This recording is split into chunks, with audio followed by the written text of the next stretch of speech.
नमस्कार सभी साथियों को। आप सभी लोगों का मेरे चैनल सक्सेस विद हिमांशु में हार्दिक स्वागत, हार्दिक अभिनंदन। साथियों, आज जो हम लोग स्टार्टिंग करने वाले हैं, आज हम लोग बायो की स्टार्टिंग करने वाले हैं। बायो के अंदर जो हमारा फर्स्ट चैप्टर रहेगा वो रहेगा नियंत्रण एवं समन्वय, कंट्रोल एंड कोऑर्डिनेशन। साथियों, जब हम बात करते हैं कंट्रोल एंड कोऑर्डिनेशन की, तो सबसे पहले ये जानना जरूरी है कि हम लोग कंट्रोल एंड कोऑर्डिनेशन के अंदर पढ़ने वाले क्या है। साथियों, कंट्रोल एंड कोऑर्डिनेशन हमारा जो चैप्टर है, नियंत्रण समन्वय जो चैप्टर है, इसके अंदर हम लोग अंतःस्रावी तंत्र और तंत्रिका तंत्र के बारे में पढ़ेंगे। ठीक है, पहले जो हम लोग पढ़ेंगे वो अंतःस्रावी तंत्र के बारे में पढ़ेंगे और उसके बाद में जो हम लोग पढ़ेंगे वो किसके बारे में पढ़ेंगे, तंत्रिका तंत्र के बारे में पढ़ेंगे। साथियों, इसमें एक टर्म आती है न्यूरो एंडोक्राइनोलॉजी। ठीक है, तो न्यूरो एंडोक्राइनोलॉजी अगर आपसे पूछा जाए कि न्यूरो एंडोक्राइनोलॉजी क्या है, तो अंतःस्रावी तंत्र प्लस तंत्रिका तंत्र का संयुक्त रूप से अध्ययन क्या कहलाता है, न्यूरो एंडोक्राइनोलॉजी कहलाता है। लिख लेते हैं एक बार इसको, न्यूरो एंडोक्राइनोलॉजी।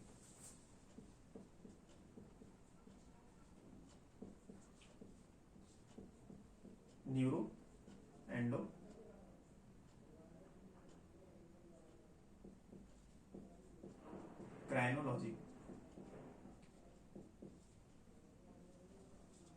साथियों, में न्यूरो एंडोक्राइनोलॉजी क्या है, अंतःस्रावी तंत्र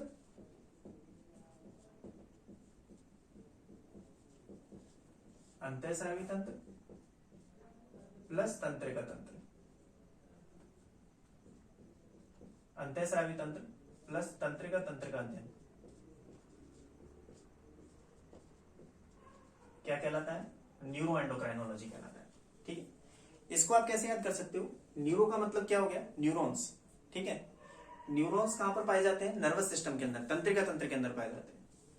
एंडोक्राइनो, ठीक है, एंडोक्राइनो का मतलब जो अंतःस्रावी तंत्र है उसको हम लोग क्या बोलते हैं, एंडोक्राइन सिस्टम बोलते हैं। ठीक है, और लॉजी का मतलब क्या होता है, अध्ययन। अगर किसी भी शब्द के पीछे लॉजी लगा हुआ है तो उसका मतलब क्या है कि आप उसका अध्ययन की बात कर रहे हो। ठीक है, तो न्यूरो एंडोक्राइनोलॉजी क्या हो गया, अंतःस्रावी तंत्र प्लस तंत्रिका तंत्र का अध्ययन। साथियों, इसकी जो न्यूरो एंडोक्राइनोलॉजी है, इसकी एक और डेफिनेशन है, वो भी लिख लेते हैं। लिखिए, अंतःस्रावी तंत्र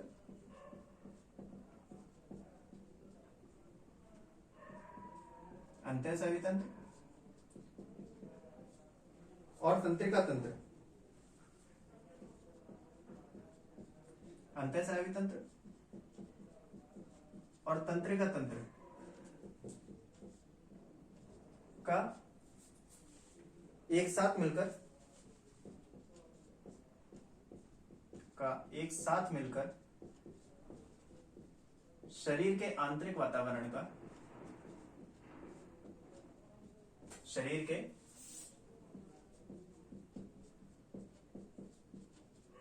आंतरिक वातावरण का नियमन क्या कहलाता है, न्यूरो एंडोक्राइनोलॉजी। न्यूरो एंडोक्राइनोलॉजी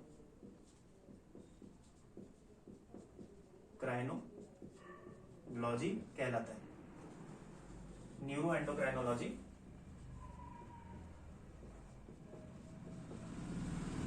कहलाता है।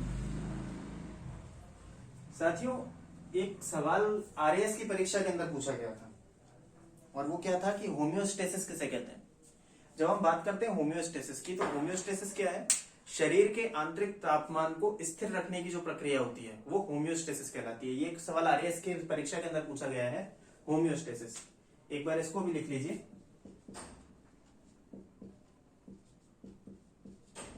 होम्योस्टेसिस। क्या होता है होम्योस्टेसिस, शरीर के आंतरिक तापमान को, शरीर के आंतरिक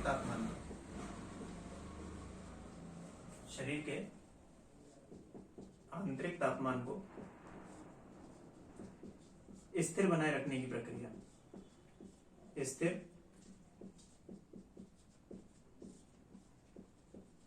बनाए रखने की प्रक्रिया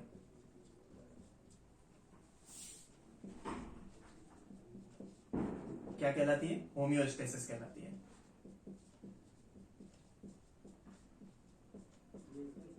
होम्योस्टेसिस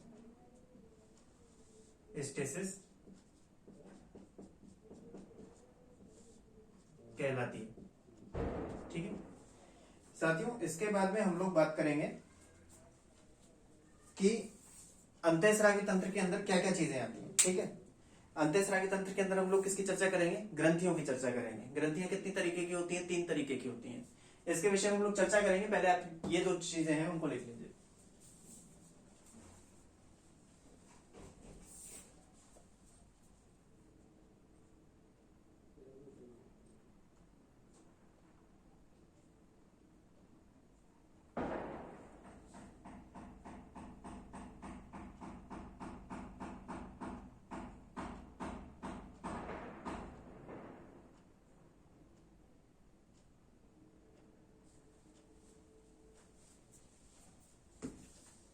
साथियों, अब जो हम लोग चर्चा करेंगे वो हम चर्चा करेंगे पहले अंतःस्रावी तंत्र की।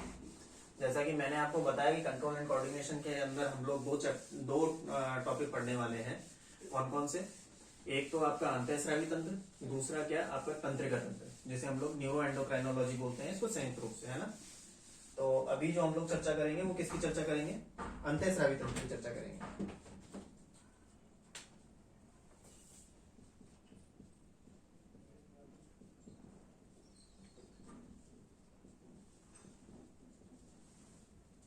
अंतःस्रावी तंत्र, ये जो अंतःस्रावी तंत्र है इसको क्या बोलते हैं हम लोग? इंग्लिश के अंदर एंडोक्राइन सिस्टम बोलते हैं।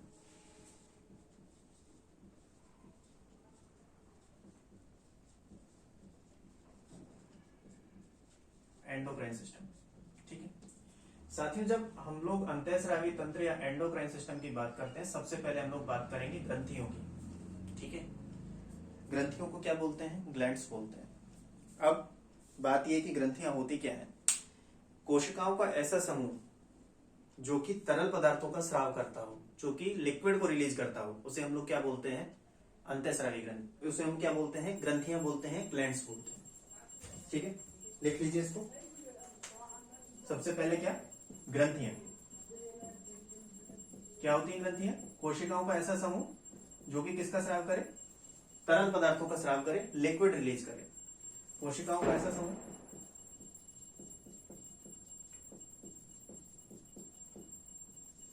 कोशिकाओं का ऐसा समूह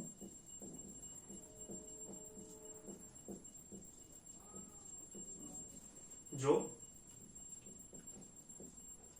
तरल पदार्थों का स्राव करे, तरल पदार्थों का स्राव करे।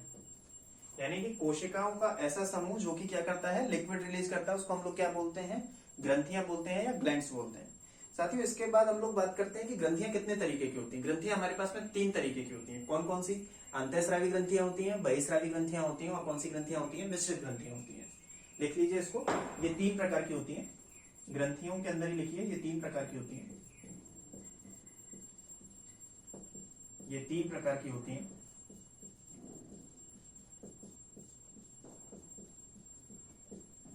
पहला अंतःस्रावी ग्रंथियां, अंतःस्रावी ग्रंथियां।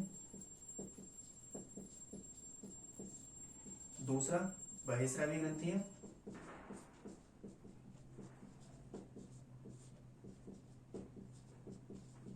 बहिस्रावी ग्रंथियां। और साथियों तीसरा कौन सा? मिश्रित ग्रंथियां।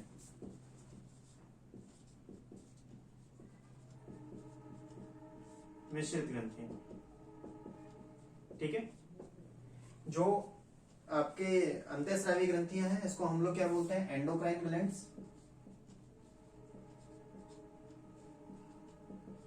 Endocrine gland. जो आपकी बहिस्रावी ग्रंथियां हैं इसको हम एक्सोक्राइन ग्लैंड बोलते हैं।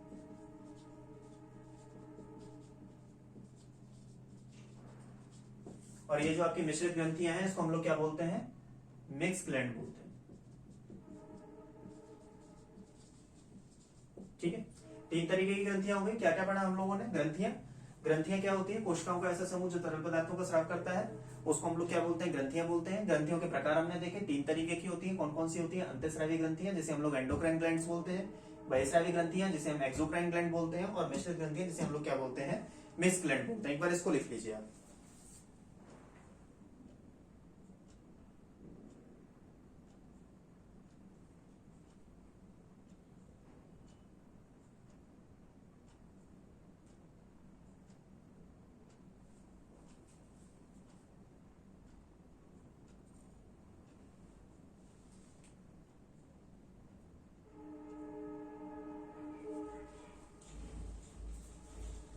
साथियों अब हम लोग जो सबसे पहले बात करेंगे वो किसकी बात करेंगे, अंतःस्रावी ग्रंथियों की बात करेंगे, यानी कि एंडोक्राइन ग्लैंड्स की। हेडिंग डालिए, अंतःस्रावी ग्रंथियां। अंतःस्रावी ग्रंथियां, एंडोक्राइन ग्लैंड्स।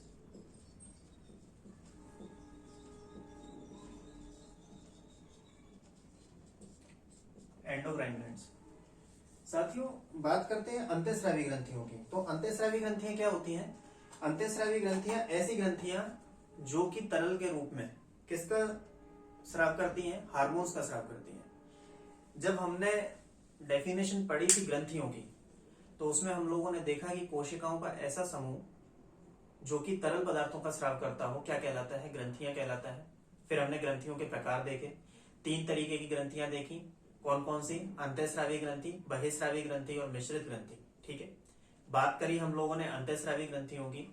तो अंतःस्रावी ग्रंथियां कोशिकाओं का ऐसा समूह या ऐसी ग्रंथियां या ऐसी ग्लैंड जो कि लिक्विड के रूप में, तरल के रूप में किसको रिलीज कर रही हो, किसको स्रावित कर रही हो? हार्मोन्स को स्रावित कर रही हो। लिख लीजिए इसको।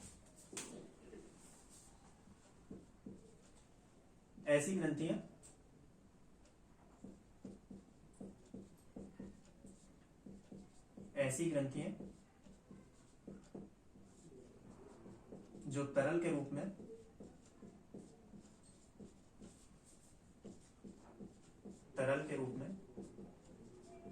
हार्मोन का स्राव करें। तरल के रूप में किसका स्राव करती है? हार्मोन का स्राव करें। अंतःस्रावी ग्रंथियां कहलाती हैं। अंतःस्रावी ग्रंथियां कहलाती हैं।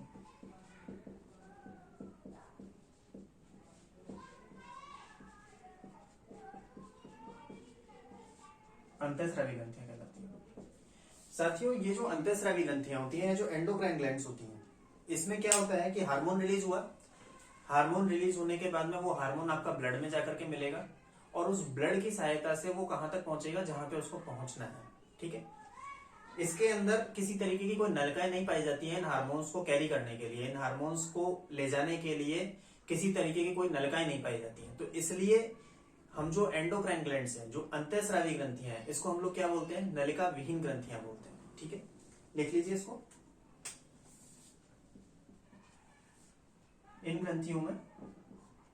इन ग्रंथियों से निकलने वाले हार्मोन्स को ले जाने के लिए, इन ग्रंथियों से निकलने वाले हार्मोन को ले जाने के लिए, निकलने वाले हार्मोन को ले जाने के लिए,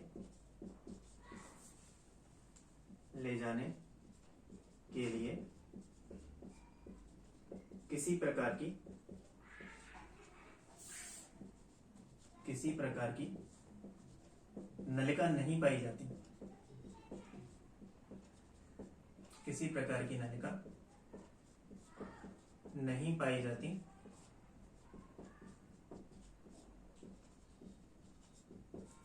इसे नलिका विहीन ग्रंथियां भी कहते हैं। क्या कहते हैं? नलिका विहीन ग्रंथियां, नलिका विहीन ग्रंथियां भी कहते हैं।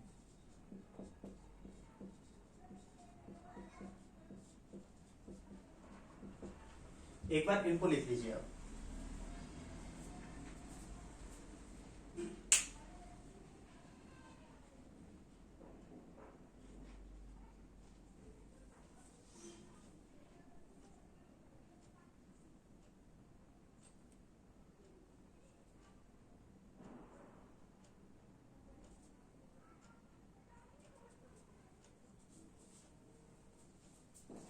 साथियों जो हमारे जो अंतःस्रावी तंत्र से जो निकलने वाले हार्मोन होते हैं, इनका जो लक्ष्य तंग होता है वो दूर होता है। लक्ष्य तंग से मतलब क्या है? लक्ष्य तंग से मतलब है डेस्टिनेशन।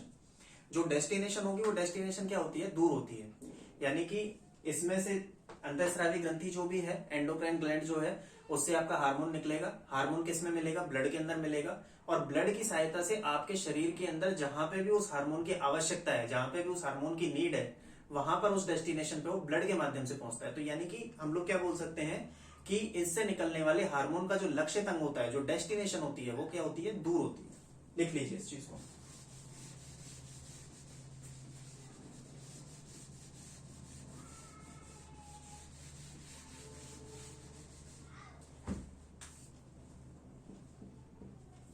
इन ग्रंथियों से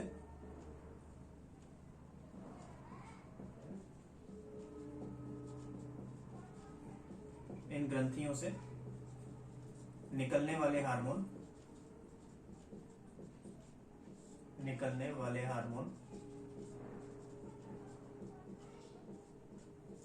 का लक्ष्य तंग, हार्मोन का लक्ष्य तंग यानी डेस्टिनेशन दूर होता है। ये हार्मोन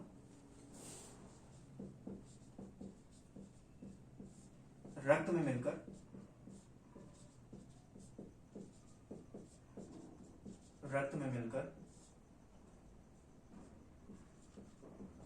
अपने लक्ष्य तंग तक पहुंचते हैं।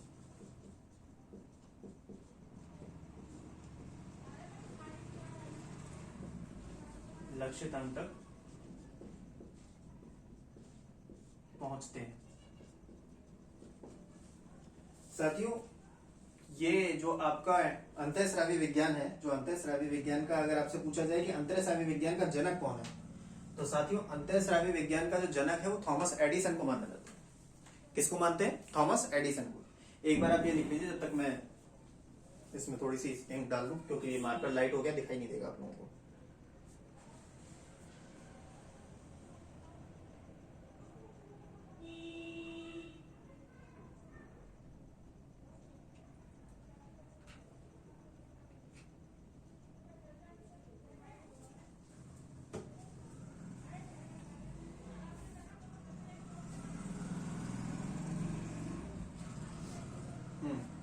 क्या लिखना है आपको? अंतःस्रावी विज्ञान का जनक किसको माना जाता है? थॉमस एडिसन को। यहीं पर लिखिए।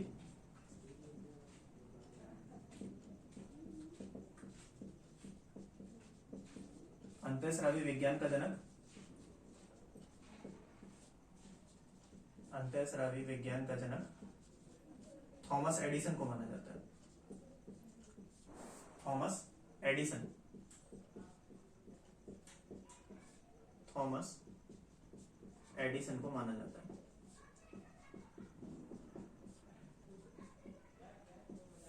साथियों, ये हम लोगों ने बात करी अंतःस्रावी ग्रंथियों की।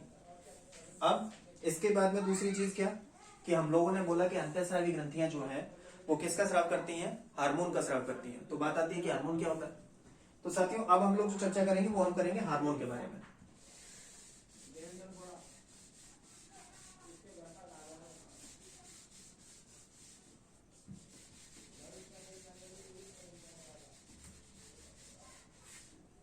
हार्मोन,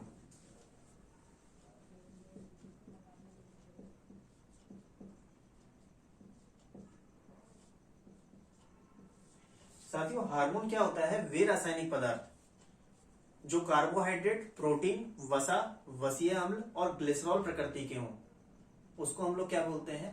हार्मोन बोलते हैं। ठीक है, क्या है हार्मोन की डेफिनेशन? लिख लीजिए इसको। वे रासायनिक पदार्थ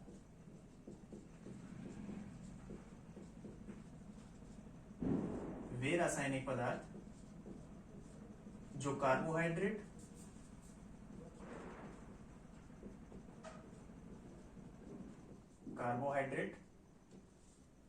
प्रोटीन, वसा, वसीय अम्ल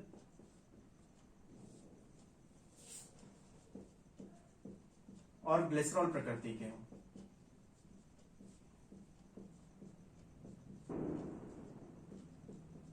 ग्लिसरॉल प्रकृति के हों, हार्मोन कहलाते हैं।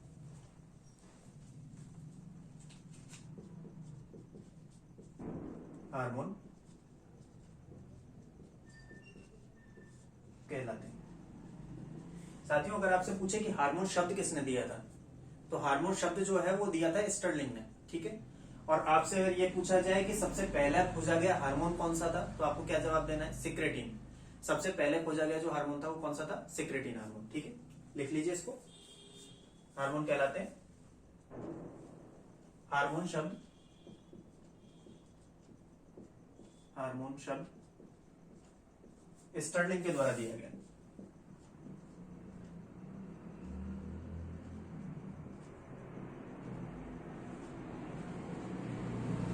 स्टर्लिंग के द्वारा दिया गया।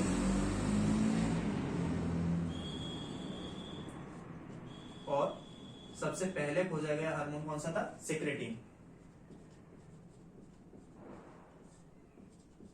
सबसे पहले खोजा गया हार्मोन, सबसे पहले खोजा गया हार्मोन कौन सा था, सिक्रेटिन।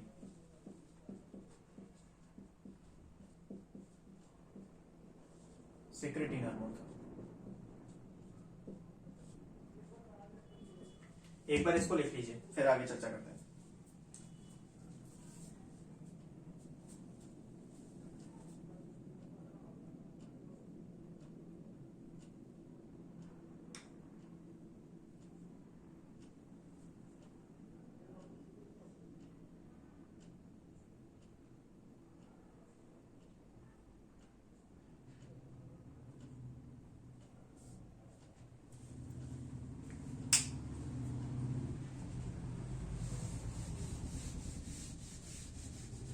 साथियों अब यहां से जो हम लोग चर्चा चालू करेंगे वो हम चर्चा करेंगे ग्रंथियों के बारे में, ठीक है।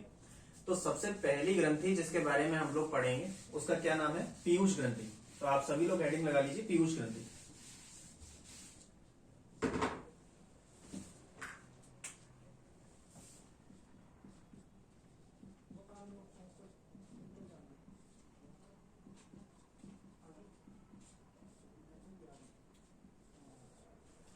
साथियों जो अंतःस्रावी ग्रंथियां हैं उसमें सबसे इंपॉर्टेंट अगर कोई ग्रंथि है तो वो कौन सी है, पीयूष ग्रंथि है, ठीक है।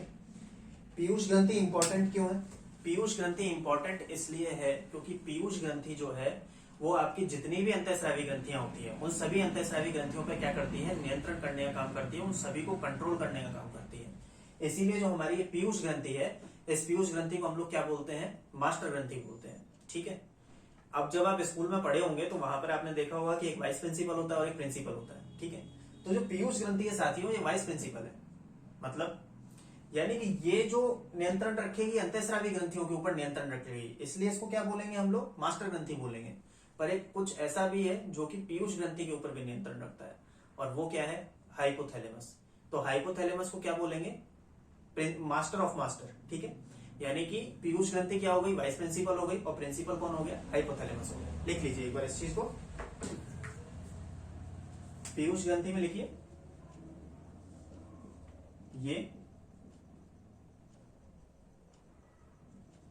ये अंतःस्रावी ग्रंथियों पर, अंतःस्रावी ग्रंथियों पर नियंत्रण करने का काम करता है, करने का कार्य करती है, कार्य करती है। इस कारण इसे मास्टर ग्रंथि कहा जाता है,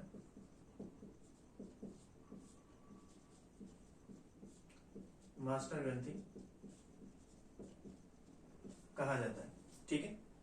अब इस मास्टर ग्रंथि के ऊपर कौन नियंत्रण रखता है, जैसा मैंने आपको बताया हाइपोथैलेमस। तो लिखिए इसको भी, पीयूष ग्रंथि के ऊपर,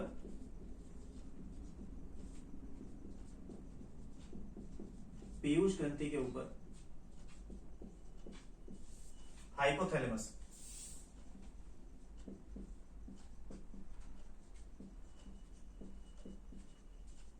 हाइपोथैलेमस नियंत्रण रखता है, हाइपोथैलेमस नियंत्रण रखता है। इस कारण हाइपोथैलेमस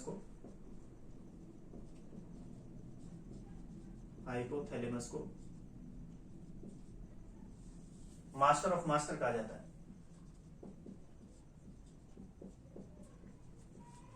मास्टर ऑफ मास्टर कहते हैं।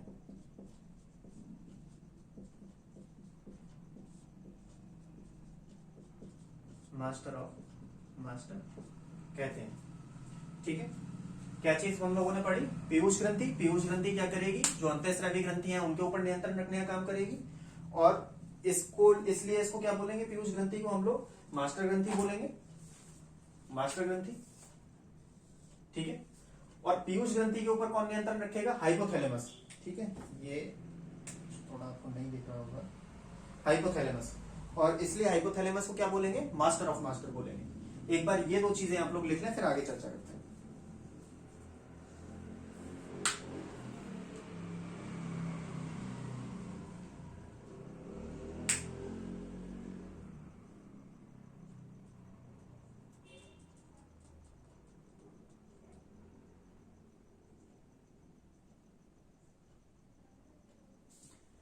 साथियों, अब हम लोग बात करते हैं कि पीयूष ग्रंथि के बारे में जब हम चर्चा कर रहे हैं तो पीयूष ग्रंथि पाई कहां जाती है? पीयूष ग्रंथि कहां पर पाई जाती है? साथियों, ये जो पीयूष ग्रंथि है ये आपके अग्र मस्तिष्क के अंदर पाई जाती है। ठीक है, अग्र मस्तिष्क की स्फेनाइड बोन की सेला टर्सिका गुहा जो होती है उसके अंदर क्या पाई जाती है? पीयूष ग्रंथि पाई जाती है।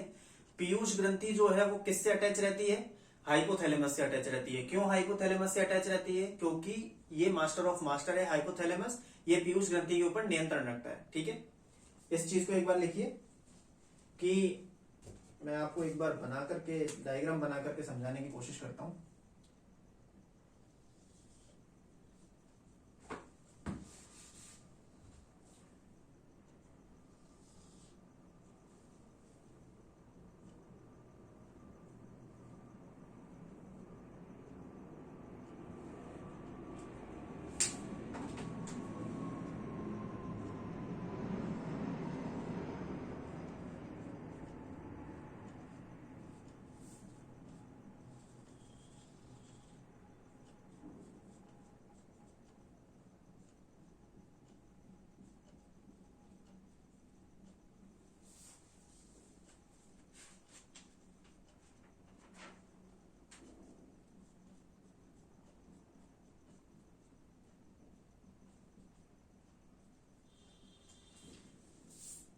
यहां देखिए साथियों,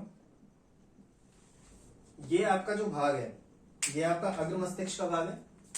अगर हम लोग ये देखें तो ये अग्र मस्तिष्क का भाग है आपका, अग्र मस्तिष्क। अग्र मस्तिष्क के अंदर ये जो है ये स्फेनाइड बोन है, स्फेनाइड बोन है। और ये जो गुफा है, ये जो बीच वाली ये जो जगह है, ये आपकी क्या है? सेला टर्सिका। इसी को आप लोग क्या बोलेंगे? सेला टर्सिका गुहा। साथियों, यहीं पर इन्फंडिबुलम की सहायता से ये पीयूष ग्रंथि जो है यहां पर ये आपकी लगी हुई रहती है। ठीक है, पीयूष ग्रंथि यहां पे लगी है और ये ऊपर जो है इसमें हाइपोथैलेमस जुड़ा हुआ रहता है इस तरीके से, इस तरीके से हाइपोथैलेमस।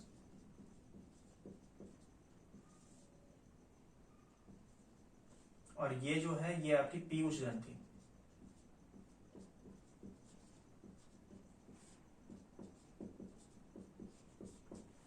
देखिए साथियों, पीयूष ग्रंथि की हम लोग ये बात कर रहे हैं कि पीयूष ग्रंथि पाई कहां जाती है। तो पीयूष ग्रंथि कहां पाई जाती है? आपके अग्र मस्तिष्क की स्फेनाइड बोन की सेला टर्सिका गुहा के अंदर पाई जाती है। अग्र मस्तिष्क की स्फेनाइड बोन की सेला टर्सिका गुहा के अंदर पाई जाती है। और ये किससे जुड़ी हुई रहती है? हाइपोथैलेमस से जुड़ी हुई रहती है। हाइपोथैलेमस से किसकी सहायता से जुड़ी हुई रहती है? इन्फंडिबुलम। इसका नाम है इन्फंडिबुलम, इन्फंडिबुलम। ठीक है, एक बार आप देख लीजिए, डायग्राम ज्यादा अच्छा नहीं है, मैं खुद भी जानता हूं कि ज्यादा अच्छा नहीं है, ड्राइंग मेरी ज्यादा बढ़िया नहीं है, लेकिन फिर भी आप लोगों को समझाने के लिए मुझे लगता है कि इतना तो मैंने बताया कि आप लोगों को समझ में आ जाए। एक बार देख लीजिए इसको, उसके बाद में फिर हम लोग आगे चर्चा करते हैं और लिखते हैं इस चीज को।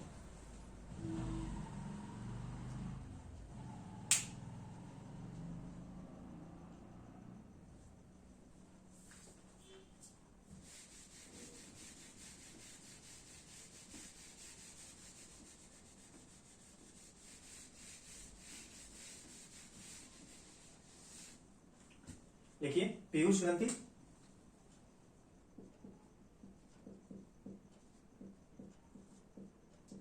पीयूष ग्रंथि अग्र मस्तिष्क में, अग्र मस्तिष्क में स्फेनाइड बोन की, स्फेनाइड बोन की सेला टर्सिका गुफा में, सेला टर्सिका गुहा में पाई जाती है, गुफा नहीं गुहा, सेला टर्सिका गुहा में पाई जाती है।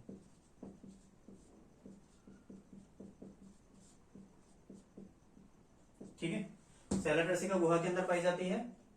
दूसरा ये किससे जुड़ी हुई रहती है, हाइपोथैलेमस से जुड़ी हुई रहती है, और हाइपोथैलेमस से किसके माध्यम से जुड़ी हुई रहती है, इन्फंडिबुलम के माध्यम से जुड़ी रहती है ये, यानी कि पीयूष ग्रंथि, अगला पॉइंट पर करके लिखिए, पीयूष ग्रंथि हाइपोथैलेमस से,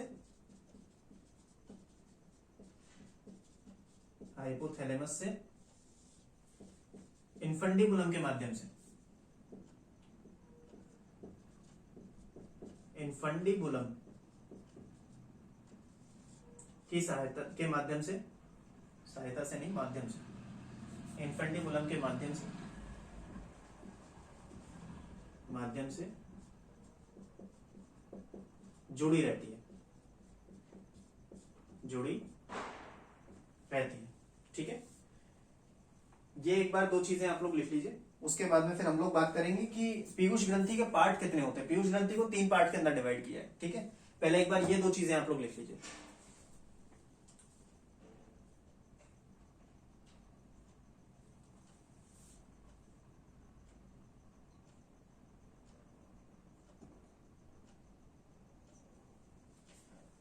साथियों आगे चलते हैं हम लोग, जब हम बात करते हैं कि पीयूष ग्रंथि के बारे में, तो पीयूष ग्रंथि को 3 पार्ट्स के अंदर डिवाइड किया गया है।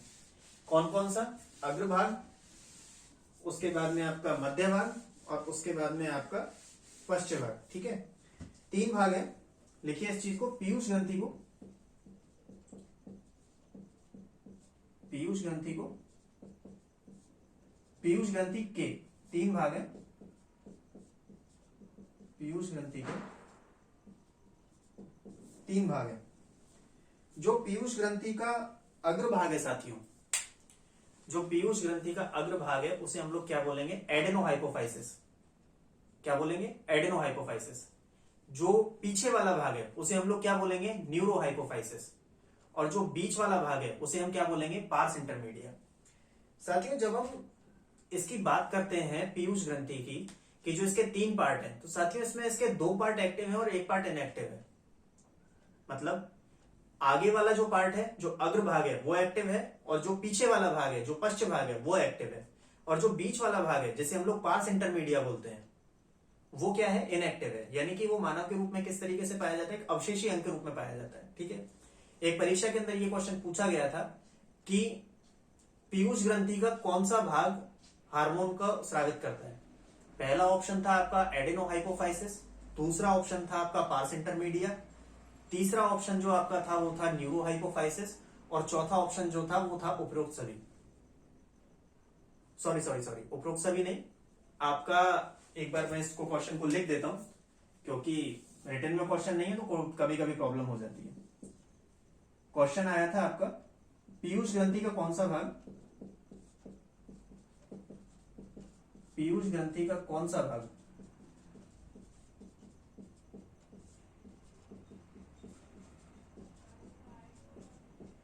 हार्मोन स्राव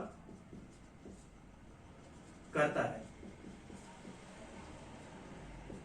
उसमें आपको ऑप्शन ए दे रखा था एडेनोहाइपोफाइसिस, एडेनोहाइपोफाइसिस, बी दे रखा था आपको पार्स इंटरमीडिया,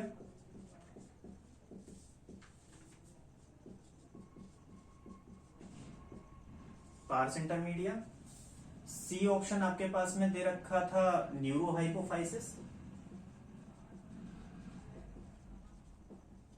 न्यूरोहाइपोफाइसिस, और चौथा जो ऑप्शन आपको दे रखा था डी, वो आपका दे रखा था ए और सी दोनों, ए व सी दोनों। तो साथियों इसके अंदर जो आपको आंसर लगाना था वो आपको फोर्थ ऑप्शन आंसर लगाना था, ए और सी दोनों, क्योंकि जो बीच वाला भाग है जैसे हम लोग पार्स इंटरमीडिया बोलते हैं ये तो इनएक्टिव है, अवशेषी अंग के रूप में पाया जाता है।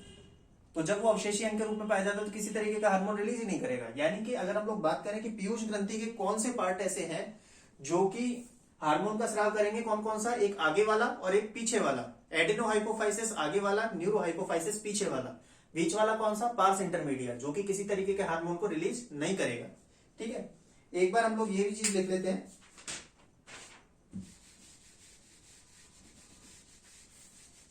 पीयूष ग्रंथि के 3 भाग हैं, ये हमने लिख लिया। पहला अग्रभाग,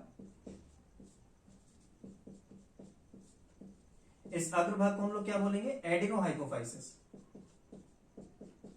एडिनोहाइपोफाइसिस,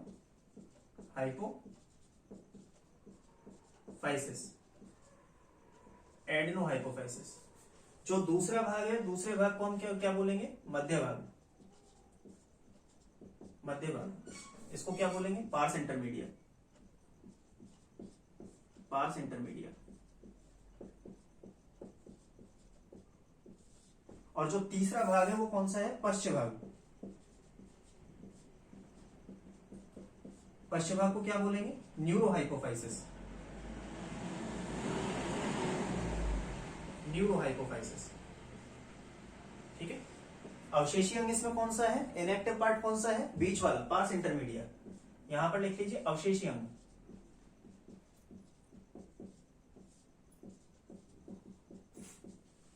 अवशेषी अंग। ठीक है, इसके बाद में साथियों हम लोग आगे अब जो बात करने वाले हैं वो हम बात करने वाले हैं कि पीयूष ग्रंथि से कौन कौन से हार्मोन निकलते हैं। देखिए ये जो वर्ड्स हैं ये आपको हो सकता है थोड़े से टफ लगे, एडिनोहाइपोफाइसिस, न्यूरोहाइपोफाइसिस, पार्स इंटरमीडिया, लेकिन ये टर्मिनोलॉजी ना तो मैं चेंज कर सकता हूं ना कोई और टीचर चेंज कर सकता है।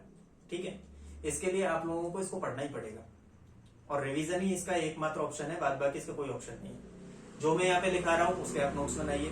मैंने आपको जो मेरी पहली इंट्रोडक्शन क्लास थी उसमें भी मैंने आपको कहा था कि जो मैटर मैं आप लोगों को यहाँ पे दूंगा वो आपको यूट्यूब के ऊपर नहीं मिलेगा, और वही चीज मैं आपको अभी भी बोल रहा हूँ। तो आपको क्या करना है, कॉपी लेनी है और नोट्स बनाने हैं। मैं चाहता तो ये कंट्रोल एंड कोऑर्डिनेशन एक टफ चैप्टर्स में से आता है बायो के, स्टार्टिंग में टीचर पढ़ाते नहीं है इसको, लेकिन मैं आप लोगों को इसीलिए पढ़ा रहा हूँ कि आपको वो पढ़ाया जाए जो कि आपके पेपर में है। ठीक है, क्योंकि इजी चैप्टर बच्चों को भी, जो स्टूडेंट्स होते हैं उनको भी बहुत अच्छी तरीके से समझ में आता है और उनको भी राजी हो जाते हैं कि नहीं साहब मास्टर जी बहुत बढ़िया। लेकिन आप अगर टफ चीज पढ़ेंगे नहीं तो फिर आप एग्जाम कैसे क्लियर करेंगे। बुखार उतारना है तो कड़वी दवा लेनी पड़ेगी भाई साहब, मीठी दवाओं से बुखार नहीं उतरा करते। लिख लीजिए इसको एक बार।